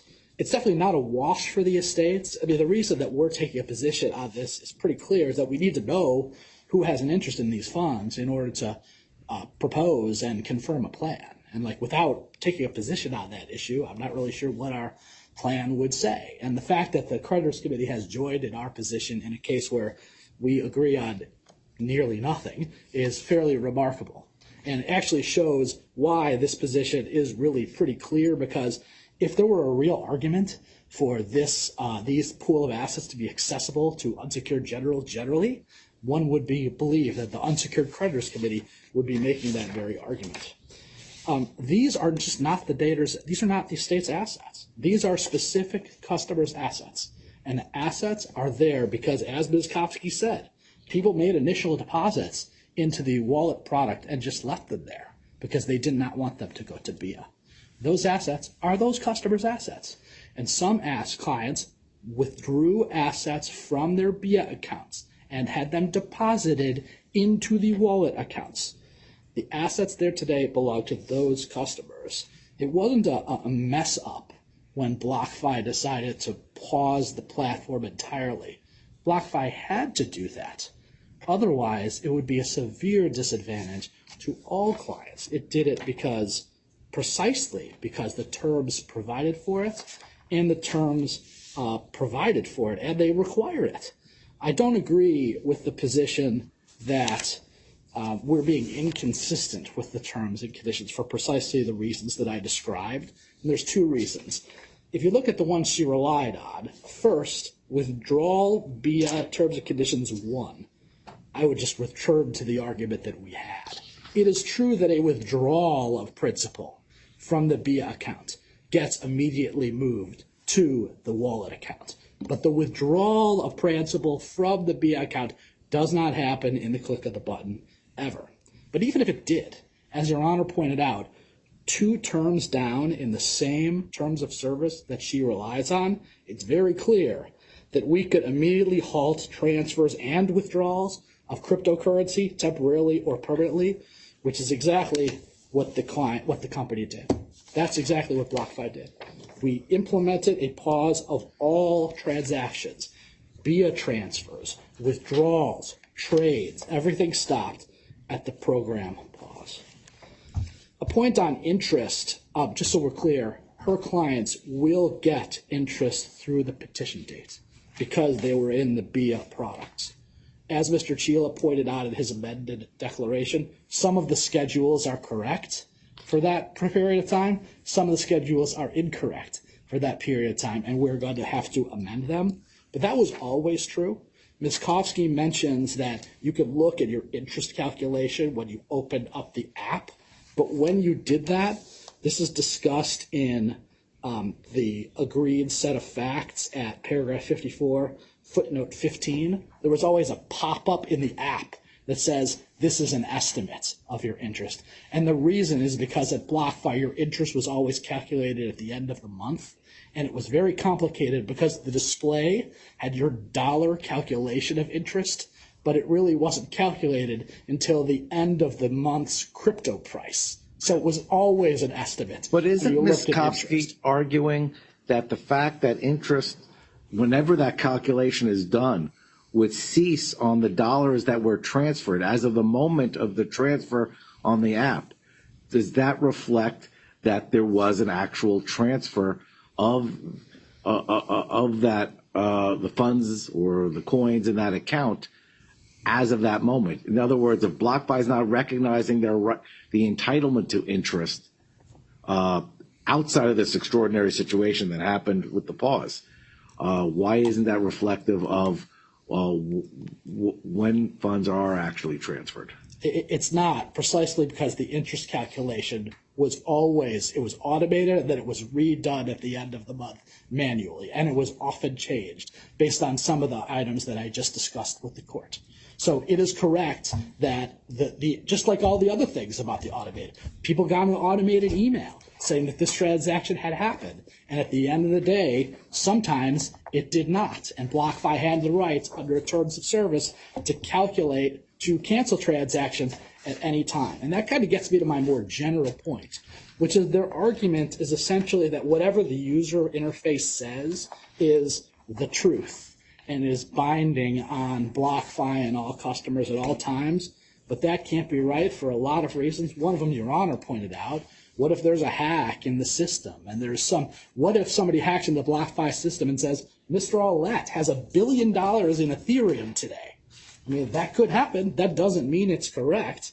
Companies make adjustments to their books all the time to make sure that their books reflect reality. In fact, that's the whole concept of closing the books. At the end of the month or at the end of the quarter, you go back and you try to determine whether or not your books reflect reality. And if they don't, then you make adjustments. Their argument also, again, ignores the terms of service for precisely the reason that Your Honor focused on. BlockFi always has the option under its terms of service to cancel any transaction. BlockFi reserves the right to refuse service, terminate relationships, and cancel orders or transactions in its discretion. That's exactly what we did. And we're asking Your Honor for permission to match the user interface for what actually BlockFi did in reality. Unless Your Honor has any questions, that's all I have. No, thank you. Ms. Kofsky, did you have anything else to add? Now, Mr. Aulette, I'll let you respond. Actually, I did have one other point that I was going to make. I apologize. Their argument about title, I wanted to directly reject. Your Honor asked about that. So they agree that when clients directed the placement of assets at BlockFi, title transferred to BlockFi. BlockFi owns those assets. So the client can ask to return the assets, okay, that BlockFi has title to. But even if we refuse, that doesn't change title to the assets. It just gives people a claim against BlockFi. So the customer cannot legally direct the return of assets over which we have title just by themselves without BlockFi's cooperation. That might give them a claim. It doesn't say anything about who owns the assets. That's all. Well, wait, and actually, I'll go to Mr. Arlett next, so Ms. Kopsky can respond to any other issues. But would you want to comment on the argument made that when there's been a transfer of cryptocurrency into the wallet, even before the batch or the true-up process, it could be traded? Okay, so this is also addressed in Mr. Chila's declaration. So there are book entries reflecting trades when those transactions happen, but they don't happen until after the true-up process. And BlockFi retains the right to cancel transactions for precisely that reason.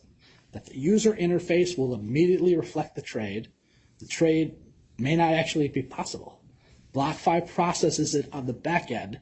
If it doesn't happen, the trade is canceled. So I don't think that helps Ms. Kopsky's arguments at all.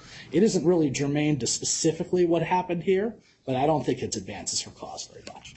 What is, and this probably reflects my meager understanding of cryptocurrency and the process, but from what you just said, how does that relate to how changes are reflected on the blockchain when there's been a transfer of currency? If there were trading by a wallet holder, doesn't that also have to get reflected on the blockchain at some point? And what's the gap in between? So this would be my meager understanding of cryptocurrency as well, but I don't think there's anything that's reflected on the blockchain until at least the back end happens. Certainly, I don't believe there are changes to the blockchain when the buttons are pushed. The button is pushed. That doesn't happen. Thank you. Thank you. Mr. Arlett?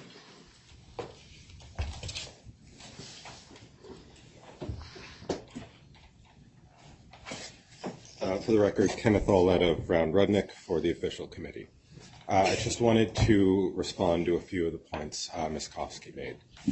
The first was the question of what is the committee's skin in the game? And Ms. Kopsky pointed to that, in certain interpretations, this is essentially a wash. It's an intercreditor issue. And that's precisely the point, Your Honor. This bankruptcy case, it's 650,000 individuals, a lot of their life savings. There's significant intercreditor issues here. And this is not a case where there's a bottomless well of money to pay lawyers. Every dollar that we spend on attorney's fees or anything else comes out of these people's life savings. Every day that we delay, it's another day that these people don't get what's left of their life savings back. And the only way that a case like this can move forward and reach an end is if everybody's treated fairly. This is not a case where we can afford sharp elbows of individual creditor groups trying to advantage themselves over others, because at the end of the day, the case will devolve and nobody wins. And so that's why the committee has a position here. In the committee's view, and the committee considered this very carefully, the only way to get this case resolved as quickly and efficiently as possible is for everybody to get what they're legally entitled to. And for this is not a case where there's an operating debtor to save, where maybe it's worth tolerating a few sharp elbows and some people getting more than they're entitled to save thousands of jobs or the like.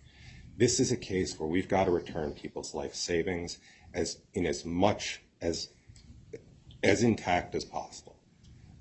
We share Mr. Slade's hope that we can get to 100%, but that's not going to be today, it's not going to be tomorrow, and it's almost certainly not going to be when a plan is confirmed.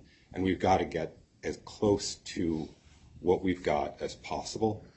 And that means that the committee needs things to go as they should. Everybody has to get what they're entitled to. And that's why we can't support an effort to invade property that's not the estate's property. And, you know, it would generate deficiency claims, and so it's a wash to the estate. But it's a loss, because then we're going to have to fight over it. And many of those 650,000 people are going to come in, delay the process, and quite rightly feel aggrieved. And that's to the loss of everyone. Next, Ms. Kofsky quoted a few lines from our initial pleading where we referenced BlockFi's supposed best-in-class practices. Just to be clear, we're referencing what BlockFi held itself out to be. That is not the committee taking a position.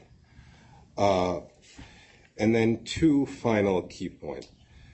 The debtor's practical ability to reverse one of these transactions, regardless of what the contract says, the debtors could go back, and if, as Mr. Slade said, suddenly there's a transaction that says I'm due $1 billion of Ethereum, they had the practical ability, even if title instantly transferred to me, to go back into their systems and say, wait a minute, that's not right, undo that. And that goes to what we said in paragraph 11 of our reply in support of this, that where title transfers depends on who has things like who has greater control over the funds.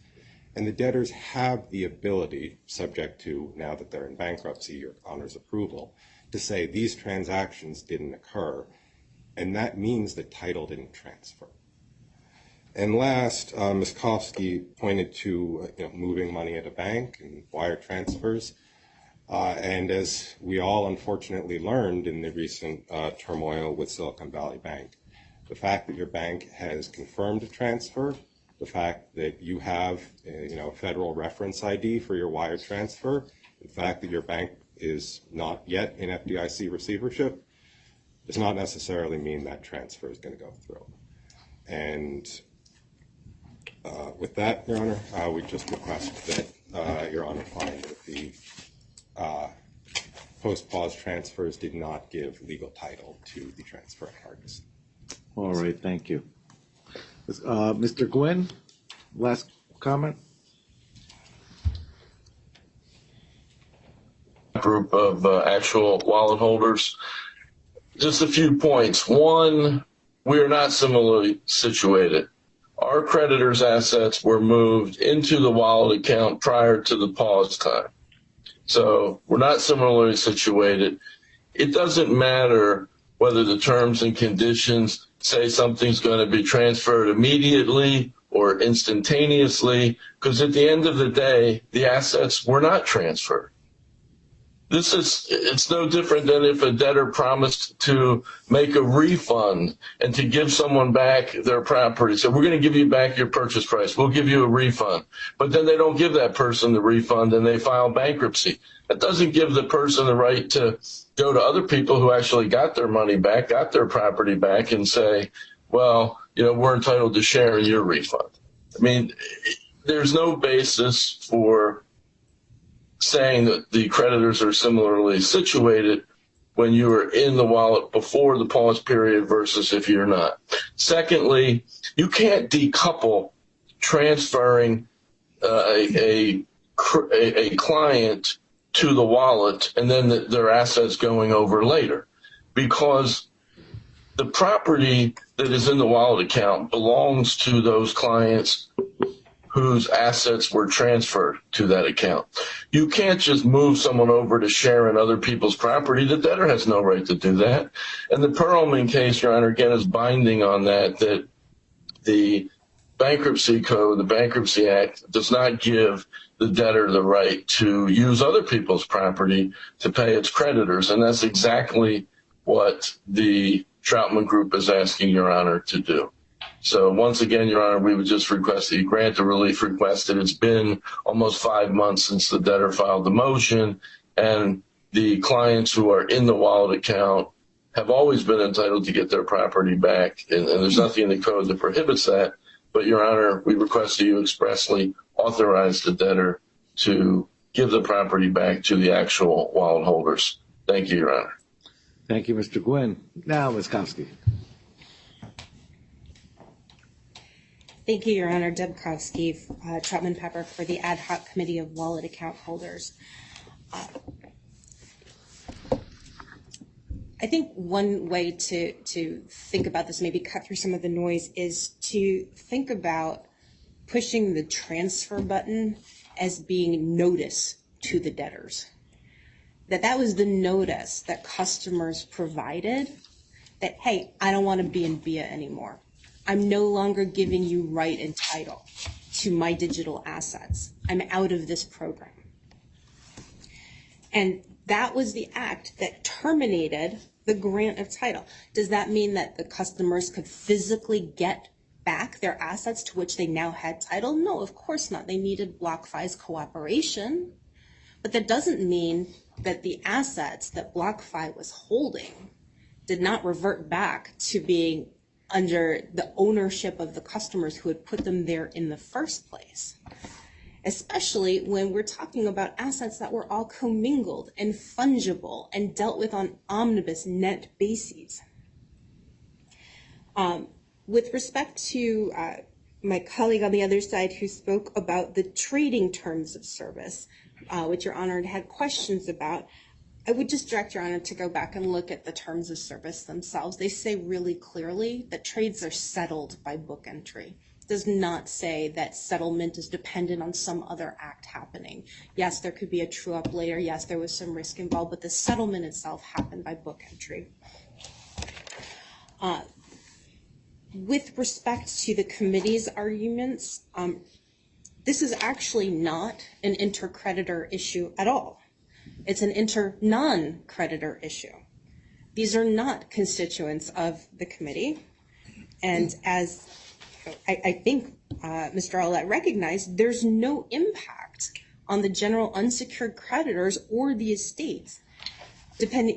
Whichever way the pot of assets that are there in the reserves are divided up between non-creditors of the estate has no impact on the amount of assets available to the estate or available to general unsecured creditors. And if lawyers' fees are really the issue, well, that was the committee's decision to jump into a fight that doesn't affect their constituents. And respectfully, there have been no sharp elbows here.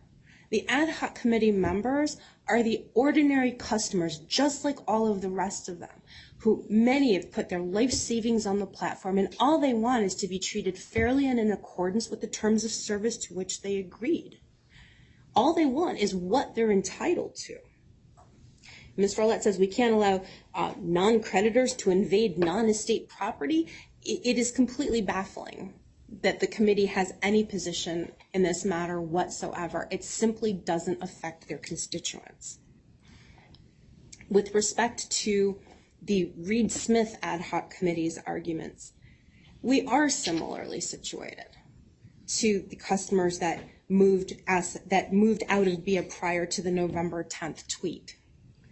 November 10th at 8:15 p.m. wasn't a bright line in terms of anything that the debtors actually did with respect to those transfers. The inter-account transfers were not paused. There's no difference between the customer who pushed the button at 8:14 p.m. versus the customer who pushed the button at 8:16 p.m. Both of them told the debtors, we want out of BIA. We are no longer giving you right and title to our assets. Title reverts back to us. Now, what do we recover from? We're looking around. And the debtors, sometime later, not at the moment that the 8:14 button was pushed, that wasn't the moment that assets all of a sudden magically transferred over to the wallet reserve. Sometime later, maybe the next day, maybe even later than that, it's not clear. The debtors made the decision, yeah, we're going to put assets into the reserve for some customers, but not others. We're not going to true up the reserves fully to cover all of the notices that we got, that people were exiting BIA and taking title back to their digital assets. And again, I go back to the question, what would have happened if the debtors had filed on the day when they had an almost $4 million shortfall? some customers recover in full and some customers take a bigger deficiency. Maybe some customers wouldn't get anything at all out of the wallet reserve. There's no way to be able to point to an undifferentiated mass of an omnibus wallet and say, this Bitcoin belongs to that customer, that ETH belongs to this customer. That's not how it works. And we're in basically exactly the same situation. You have a reserve that has insufficient assets to cover everybody who exited BIA, and some solution has to be found. But it's not property of the estate. It doesn't impact claims against the estate. It doesn't impact general unsecured creditors. And further, I think Mr. Slade had alluded to a problem with actually being able to effectuate transfers out of wallet. My understanding is that if the ad hoc committee's position prevails, and there has to be some kind of a pro rata or other allocation of assets that are available in the wallet reserves right now, BlockFi has the ability to reset the amounts in customers' accounts and allow them to withdraw, I think, in fairly short order.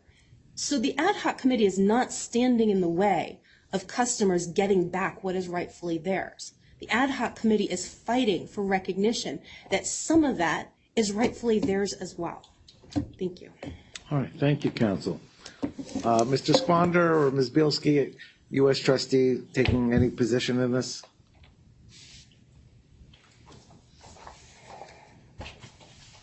Got to get the legs moving. Thank you, Your Honor. Good afternoon. Jeff Sponder from the Office of the United States Trustee. The United States Trustee is not taking a position on this motion. All right, thank you. All right, I want to thank all counsel.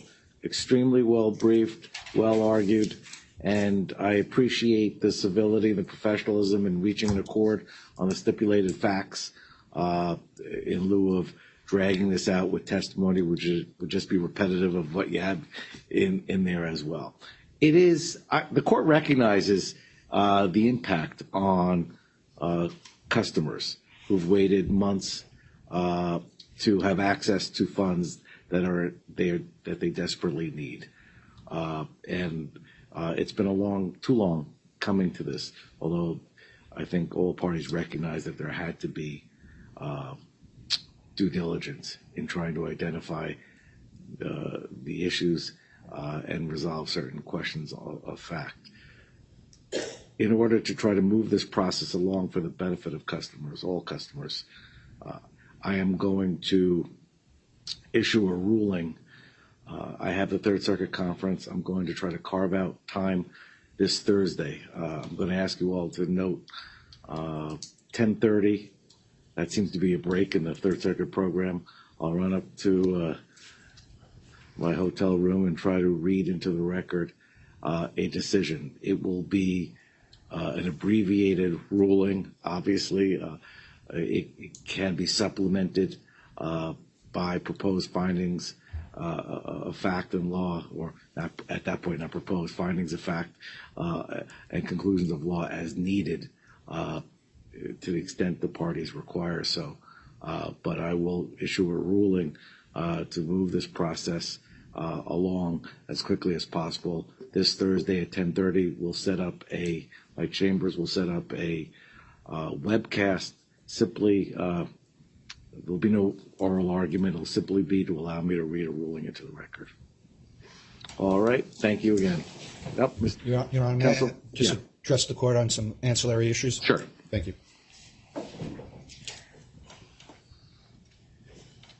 Thank you, Your Honor. Richard Canowitz, Haynes and Boone, counsel for the debtors.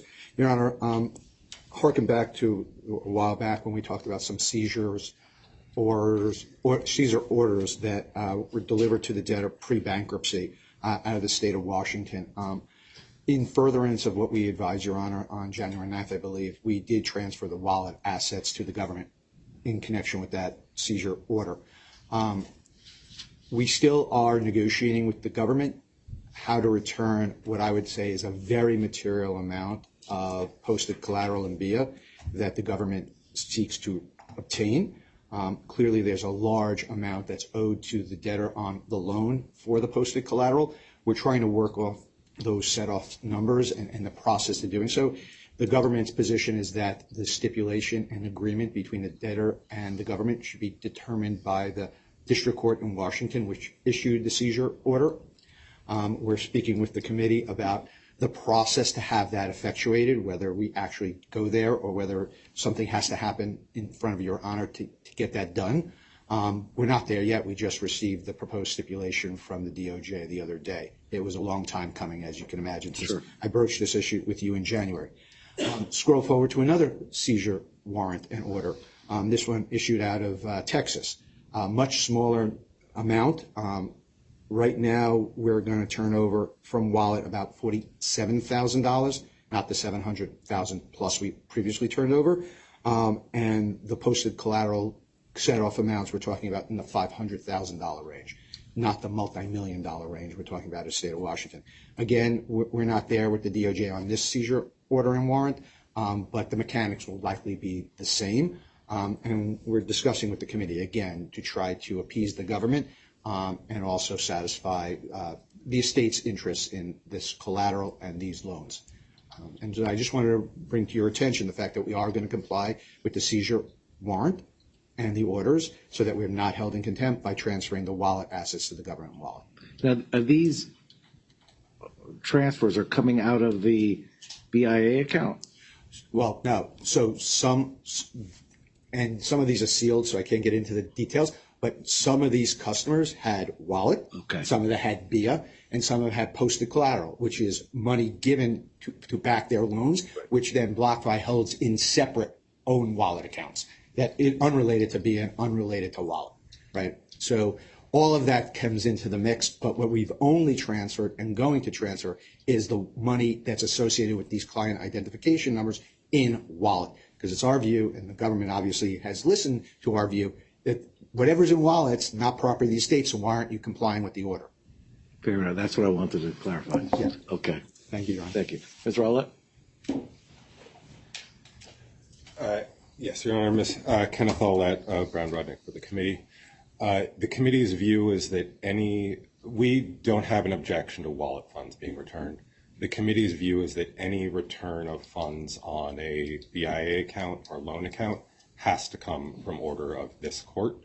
And to the extent that that needs to be brought to Your Honor's attention, we intend to do so quickly to ensure that this court gets a chance to review those issues.